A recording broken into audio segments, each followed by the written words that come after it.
हरियाणा की हर अपडेट के लिए बेल आइकन दबाएं और सब्सक्राइब करें STV हरियाणा न्यूज। नमस्कार, स्वागत है आपका। हल्का हलचल देख रहे हैं आप। मैं हूं नंदिनी मिश्रा आपके साथ। शुरुआत करेंगे बड़ी खबर से। बड़ी खबर आपको बता दें, बीजेपी नेता एवं पूर्व राज्यसभा सांसद वीरेंद्र सिंह का बयान सामने आया है। किसान आंदोलन पर चौधरी वीरेंद्र सिंह ने बयान दिया है। केंद्र सरकार को चौधरी वीरेंद्र सिंह का सुझाव, सरकार को तीनों कानून किसानों को सौंप देने चाहिए। किसानों को मिले कृषि कानूनों में बदलाव का मौका। किसानों ने अमेरिका की सरकार तक को हिलाकर रख दिया था।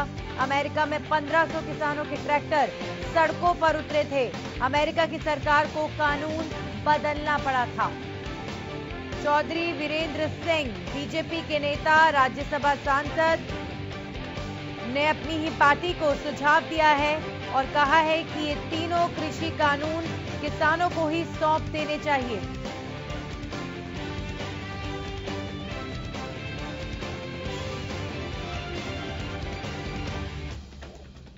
सरकार पर दबाव न सिर्फ बाहर से बल्कि अंदर खाने से भी आवाजें लगातार उठ रही हैं। बीजेपी के नेता, राज्यसभा सांसद जो रह चुके हैं चौधरी वीरेंद्र सिंह, उन्होंने अपनी ही पार्टी को ये सुझाव दिया है। उन्होंने सुझाव दिया है कि सरकार को तीनों कृषि कानून किसानों को सौंप देने चाहिए। किसानों को कृषि कानूनों में बदलाव का मौका मिले। किसानों ने अमेरिका की सरकार को हिलाकर रख दिया था। अमेरिका में 1500 किसानों के ट्रैक्टर सड़कों पर उतरे थे और अमेरिका की सरकार को कानून बदलना पड़ा था। अमेरिका का जिक्र करते हुए चौधरी वीरेंद्र सिंह ने अपनी ही सरकार को ये सुझाव दिया है। लगातार चौधरी वीरेंद्र सिंह किसानों के पक्ष में, किसानों की रैलियों में भी शामिल हुए, किसानों के आंदोलन में भी शामिल हुए और लगातार सरकार को उन्होंने घेरा कृषि कानून को लेकर। चलिए अब रुक कर लेते हैं एक और बड़ी खबर का। किसान आंदोलन को लेकर ही एक और बड़ी खबर आपको बता दें, 84 दिनों से लगातार जारी है किसानों का आंदोलन। कृषि कानून के खिलाफ किसानों का आंदोलन पिछले 84 दिनों से जारी। दिल्ली की सीमाओं पर डटे हुए हैं किसान। 18 फरवरी को किसानों का रेल रोको अभियान होने वाला है। दिन में 12 बजे से लेकर 4 बजे तक किसान रेल रोको अभियान करेंगे, यानी कि कल 12 बजे से लेकर 4 बजे तक किसान ट्रेन रोकेंगे। 84 दिनों से लगातार किसान आंदोलन कर रहे हैं। दिल्ली की सीमाओं पर किसान डटे हुए हैं। 18 फरवरी को लेकर किसान पहले ही ऐलान कर चुके हैं कि ट्रेन रोको अभियान पर किसान रहेंगे 18 तारीख को।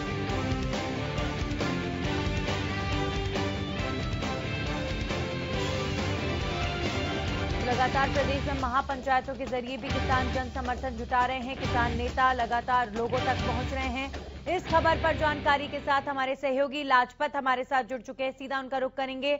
लाजपत, अगर बात करें कल के रेल रोको अभियान की, इसे लेकर किस तरह की जानकारी मिल पा रही है? कल 18 फरवरी और किसान पहले ही ऐलान कर चुके हैं कि कल रेल रोकेंगे।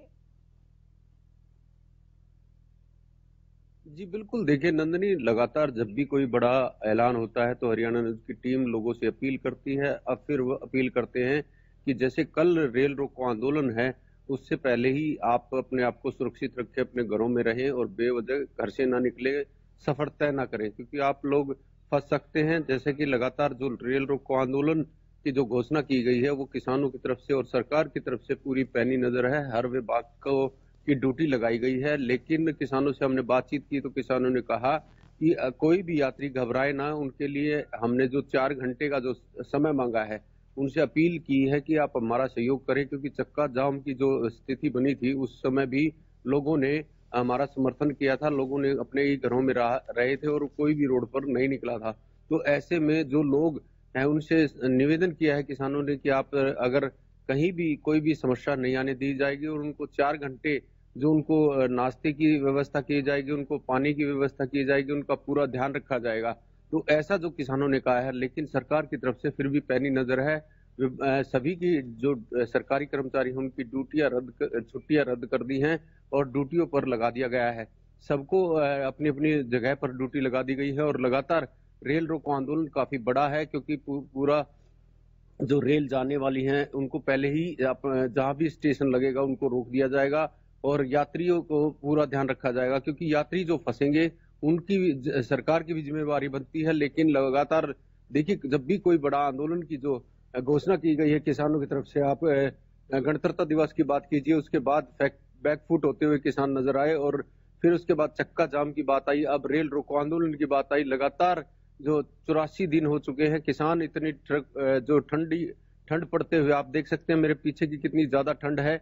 इस ठंड में भी किसान डटे हुए हैं। लगातार जो 84 दिन हो चुके, दिल्ली की दहलीज पर किसानों को बैठे हुए, जो कि सिंगू बॉर्डर पर लगातार जो है जहां से बिंदु पॉइंट है यहाँ पूरी लीड बढ़ती है और यहाँ पर 40 लोग जो हैं वो गुप्त बैठक करते हैं और उसमें निर्णय लिया जाता है। लगातार निर्णय जो है अब बड़ा निर्णय है कि जो कि रेल रोको आंदोलन है, जो कल का जो समय रखा गया है उसको लेकर कहीं ना कहीं काफी बड़ी रणनीति देखने को मिल रही है, क्योंकि रणनीति इसलिए कि जो रेल रोको आंदोलन है वो काफी बड़ा है और क्योंकि आप अंदाजा लगा सकते हैं दिल्ली से जो भी रेल निकलेगी उसको रोकने का प्रयास किया जाएगा और उसमें जो रेल पटड़ियां हैं उन पर किसान पहुंचेंगे और उनको रोका जाएगा। और लगातार आपसे अपील है कि आप बेवजह घरों से ना निकले। जी नंदिनी। बिल्कुल लाजपत, अगर बात करें तो अब आंदोलन किस तरफ मुड़ता नजर आ रहा है? लगातार महापंचायतें किसान कर रहे हैं और अब चूंकि किसान नेता ये भी कह रहे हैं कि सरकार के रवैये से लगता है कि आंदोलन लंबा खिंचेगा और आंदोलन लंबा खिंचेगा, इसके मद्देनजर स्ट्रैटेजीज भी बनाई जा रही हैं, किसानों को अपने खेत भी देख रहे हैं। फिलहाल आपको अगर बात करें सिंघू बॉर्डर की, क्योंकि वो केंद्र रहा है इस आंदोलन का, सारी प्लानिंग वहीं से होती रही है, तो अभी वहां किस तरह की तस्वीर इन दिनों नजर आती है? जी देखिए, बिल्कुल अगर बात करें तो जो गणतंत्र दिवस के बाद बैकफुट हुए थे किसान, उसके बाद जो गणतंत्र दिवस के बाद जो है हरियाणा में पंचायतें हो रही हैं और हरियाणा में पंचायतों का मकसद यही है कि आंदोलन को मजबूत करने के लिए आप सिंघू बॉर्डर मनदीप जुड़ चुके हैं। मनदीप जी, बहुत बहुत स्वागत आपका। अब ओवरऑल अगर आंदोलन को हम देखें तो किस तरफ जाता हुआ नजर आ रहा है? सरकार पर दबाव बनाने के लिए हर एक प्रयास किए गए, लेकिन अफसोसजनक रहा कि अब तक कोई समाधान नहीं निकला। अब आगे क्या मनदीप जी? आंदोलन तो आगे से भी बड़ा हो गया। जब जो सरकार की चाल थी उसको लोगों ने काफी गंभीरता से समझा और लड़ाई काफी बड़ी बढ़ चुकी है। अब देखो जो पंचायतें हो रही है इसमें भीड़ इतनी आ रही है, अंदाजा नहीं लगाया जा सकता था और हर बंदा इस आंदोलन के साथ जुड़ गया है। सरकार काफी डरी हुई है और जो सरकार की चालें थी उसको लोगों ने बखूबी समझ लिया है। ये आंदोलन जीत की तरफ बढ़ रहा है, हर हाल में किसान जीतेंगे और सरकार हारेगी। ये बहुत जल्दी किसान जीतने वाले को सरकार काफी डरी हुई है और सरकार के जो हथकंडे हैं उनको भी लोग समझ रहे हैं और जितनी भी राजनीतिक दल है, चाहे विपक्षी है चाहे वो सत्ता में है, वो कभी भी मनदीप जी की सरकार डरी हुई है या सरकार के ऊपर कोई दबाव है? क्योंकि अगर कोई दबाव होता है या सरकार को लगता कि वाकई कोई प्रभाव पड़ रहा है या सरकार को फर्क पड़ता तो अब तक समाधान निकल जाता। किस आधार पर आप कह रहे हैं कि सरकार डर गई है? सरकार डरी, इतना बड़ा आंदोलन देश में पहली बार हो रहा है। शायद आजादी के बाद ऐसा आंदोलन कभी नहीं हुआ और 1907 के अंदर पगड़ी समाज का लहर चलाई थी, तब भी लोग जीते थे। तब भी लोग जीत गए थे जब हम गुलाम थे। अब तो आजाद है, अब हमारे को बात कहने में कोई दिक्कत नहीं है। अब तो आंदोलन इतना आगे बढ़ गया कि बैक नहीं होगा। मनदीप जी, आपको नहीं लगता कि सरकार ने आंदोलन को कहीं समझने में गलती कर दी या हल्के में लिया है? नहीं, सरकार कभी कंपनियों के दबाव में है, इतनी जल्दी मानने वाली नहीं है। उन्होंने काफी पहले ये प्लान किया हुआ था और हर हाल में हम जीतने वाले हैं। सरकार हारेगी ऐसा नहीं हो सकता कि हम हार जाएंगे। जब गुलाम थे तो तब भी लड़े थे, तब अंग्रेज नहीं जा रहे थे तो लोग लड़ रहे। अब भी हम लड़ रहे हैं इस कानूनों के खिलाफ और इतना बड़ा आंदोलन देश में कभी नहीं हुआ जितना बड़ा आंदोलन। जिस तरह की लड़ाई है, चक्का जाम करना, रेल रोकना, अब कल आप रेल रोको अभियान करने वाले हैं। सरकार पर अभी तक कोई असर इसका पड़ा नहीं, लेकिन हाँ, आम आदमी जरूर परेशान रहा है इन दिनों। नहीं, सरकार पर तो असर इनका पड़ा ही है। ये नहीं हो सकता कि सरकार पर कोई असर नहीं पड़ा। सरकार जो रेल रोको आंदोलन है, ये आंदोलन कल देखोगे इतना बड़ा आंदोलन होगा, सभी जगह रेल रुकेगी। मतलब कुल मिलाकर आम आदमी एक बार फिर परेशान होगा? नहीं, आम आदमी के लिए तो सभी जगह नहीं बंद किए जा रहे। जैसे बसें खुली है, बंद की थी, अब फिर बंद करने जा रहे हैं। तो आम आदमी तो साथ है इस आंदोलन के साथ। आम आदमी को तो कोई परेशानी नहीं है, सरकार को भी परेशानी हो रही है। चलिए, बहुत बहुत शुक्रिया मनदीप जी हमारे साथ जुड़ने के लिए। ये थे किसान नेता जो बता रहे थे कि सरकार पर दबाव तो है, लेकिन एक और दबाव किसान ऐसा कह रहे हैं कि सरकार के ऊपर है, और वो दबाव उन लोगों का दबाव है जिनके चलते सरकार ये कानून लेकर आई है। कुल मिलाकर आरोप प्रत्यारोपों का खेल लगातार जारी है, सियासत लगातार जारी है, लेकिन हर आमजन तो यही चाहता है कि जल्द से जल्द समाधान निकले और देश में जो ये आंदोलन चल रहा है इतने दिनों से ये खत्म हो। लाजपत हमारे साथ एक बार फिर से जुड़ गए हैं। लाजपत, हम सिंघू बॉर्डर की बात कर रहे थे, तो आप बता रहे थे कि किस तरह की तस्वीर अभी इन दिनों सिंघू बॉर्डर पर नजर आती है। जी बिल्कुल, देखिए नंदनी, बात करें तो सिंघू बॉर्डर बिंदु पॉइंट है और आसपास के जो किसान हैं वो सुबह आते हैं और शाम को अपने घरों में चले जाते हैं। तो लगातार इसका आंदोलन का असर, अगर व्यापार पर बात करें तो देखिए नंदनी, व्यापार पर काफी असर पड़ता हुआ नजर आ रहा है। आपको बता दें कि जो फैक्ट्री एरिया है वो बिल्कुल यहाँ से बंद हो चुका है, प्लानिंग कर चुके हैं।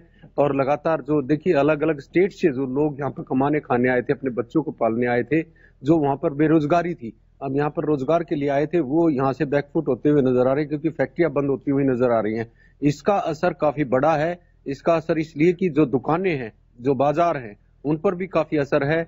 और जो दुकानदारों से बातचीत हमने की है, दुकानदारों ने भी काफी अपनी आपबीती बताई है। दुकानों का भी काम बिल्कुल ठप हो चुका है। आप अंदाजा लगा सकते हैं। यहाँ की अगर बात करें, एक छोटी इकाई की बात करें तो 10,000 रुपए दुकान का किराया है और 10,000 मकान का किराया है। तो 20,000 रुपए जो है एक व्यक्ति को जरूरत है और 10 उसका 30,000 रुपए आप अंदाजा लगा सकते हैं व्यक्ति कैसे कमाएगा और अपने बच्चों को कैसे पालेगा। तो यहाँ से जो दुकानदार हैं वो भी जो अलग अलग स्टेट से अपनी, जिन्होंने यहाँ पर आकर दुकानें भी खोली थी बेरोजगारी की वजह से, वो भी प्लान करते हुए नजर आ रहे हैं। तो हम उन लोगों से जरूर अपील करते हैं जिनकी दुकान और मकान जिनको किराए पे दी हुई है, उनसे संयम रखें, शांति रखें और अपील करते हैं कि ऐसे दुख की घड़ी में एक दूसरे का सहयोग करना चाहिए, क्योंकि दुख की घड़ी से ये कहेंगे कि जो इस आंदोलन के लिए। तो लाजपत यहाँ पर उन लोगों की बात कर रहे थे जिनको आंदोलन के चलते अपने घर से, अपने क्षेत्र से माइग्रेट होना पड़ा। कई लोगों की दुकानें, छोटे छोटे बिजनेसेस बंद हुए, जिसकी वजह से लोगों के घर चलने मुश्किल हुए। और ऐसे भी कुछ लोग हैं, ऐसे भी कुछ गरीब परिवार थे जिनको पलायन करना पड़ा। तो उनके बारे में लाजपत बता रहे थे। और एक बार फिर से रुक कर लेते हैं बड़ी खबर का। बड़ी खबर आपको बता दें, आज फिर बढ़े पेट्रोल डीजल के दाम। डीजल की कीमत में 24 से 26 पैसे तक का इजाफा। 23 से 25 पैसे प्रति लीटर महंगा हुआ पेट्रोल। दिल्ली में पेट्रोल की कीमत 89.54 रुपए और मुंबई में 96 रुपए लीटर पहुंचा पेट्रोल का भाव। तो आज फिर से बढ़ गए पेट्रोल डीजल के दाम। डीजल की कीमत में 24 से 26 पैसे तक का इजाफा हुआ है। 23 से 25 पैसे प्रति लीटर महंगा हुआ पेट्रोल। वहीं दिल्ली में 89.54 पैसे हुआ पेट्रोल का दाम। मुंबई में 96 रुपए लीटर पहुंचा पेट्रोल का भाव। लगातार पेट्रोल की कीमतों में इजाफे से आम आदमी परेशान।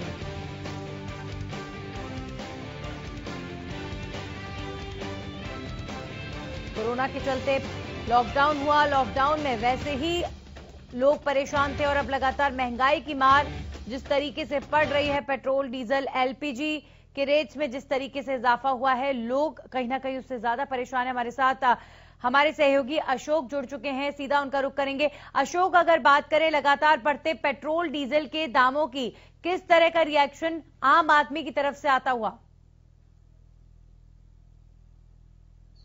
देखिए, जो डीजल, पेट्रोल के, एलपीजी के दाम बढ़ रहे हैं, उससे आने वाले दिनों में महंगाई और बढ़ेगी, जिसको लेकर लोगों में काफी रोष दिख रहा है। क्योंकि एक तो कोरोना काल के दौरान लोग वैसे मंदी से जूझ रहे थे, ऊपर से किसान आंदोलन में जो इधर एरिया के लोग हैं वो दिल्ली बैठे हैं, वैसे ही बाजारों में मंदी है। ऊपर से डीजल, पेट्रोल के दाम बढ़ने पर सरकार ने आम लोगों की और मुश्किलें बढ़ा दी है। जी बिल्कुल, जाहिर तौर पर जिस तरीके से महंगाई बढ़ी, लोगों की जेब पर कहीं ना कहीं इसका असर ज्यादा देखने को मिल रहा है। और उसकी बड़ी वजह यह है कि कोरोना के चलते लॉकडाउन हुआ। लॉकडाउन में आम आदमी वैसे ही परेशान था, लोगों की नौकरियां गई, सैलरी डिडक्शंस हुए, बिजनेस लोगों के खराब हुए, और अब इस तरीके से पेट्रोल डीजल का महंगा होना जाहिर तौर पर आम आदमी के जनजीवन पर बड़ा असर डालेगा।